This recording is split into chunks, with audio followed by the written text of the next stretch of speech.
Hello, everyone. Okay, the big story today is another fabrication by Russia insisting that Ukraine had hit Zaporizhzhia nuclear power station. Let that sink in for a second. Yeah, I know. I know. So, since it's also Sunday, this is the day I talk to my parents. And so I asked them about this and I asked my dad about this. And yeah, he had confirmed that Ukrainian government had already issued a formal statement saying, "What the fuck are you all drinking?" Basically. Basically. So, and that's what I would like to know because this is ridiculous. And, in addition to just kind of trolling the Russians, they said, why would we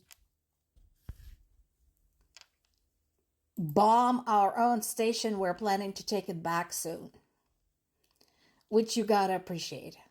I mean, come on. That's a good troll. So that's going on. Again, I strongly recommend that people don't freak out about this because Russia's gonna Russia, unfortunately. At this point, ideally, they should have lost all credibility, but for some reason they haven't.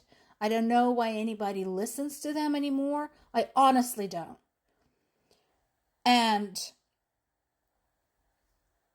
it has been, at this point, proven over and over that, first of all, Ukraine doesn't do that kind of thing. It's Russia's thing to target power stations and other parts of civilian infrastructure.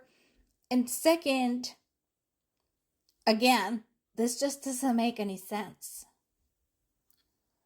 And remember, we already know that the station is compromised. It has been invaded very early in the war back in March of 2022. And since then, basically, we don't know what kind of shortcuts they have taken, what kind of safety protocols have been allowed to lapse. We know they have threatened the personnel. We know that. We know that they put landmines all over the nuclear station property. So it is a mess over there. But it is also the biggest nuclear power station in Europe. So it is not just in Ukraine's interest to keep it safe. It is in every freaking body's interest to keep it safe. And Ukraine sure as hell is not going to fire on the damn thing.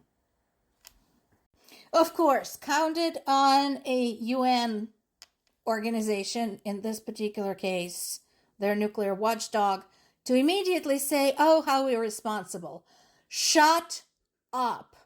You know Ukraine didn't do this. You know Ukraine doesn't do that sort of thing. Why are you opening your mouth and basically colluding with Russia in its lies? Now, that said, here's what Ukraine does own. Ukraine owns the Russian oil facilities that have been struck overnight. So there's been a strike against the depot and an oil tanker in Taganrog. There's a fire in Armavir. So yeah, they'll own that. And again, all that needs to happen for this to stop, All that needs to happen is Russia needs to leave Ukraine and never come back. All of it. In its entirety. That means Crimea, that means Donbass, that means invaded parts of the other regions, all of it. Forever. And another Ukrainian athlete, Alexandra Alinikova, had criticized the fact that Russian athletes were allowed to the French Open. And yeah, I know what people are going to say. She's upset because she lost to the Russian player. No, that's not why she's upset. She's upset because Russian players are allowed anywhere, despite a lot of them supporting the war in Ukraine, which is effectively supporting the murder of children, supporting genocide. That's why she's upset.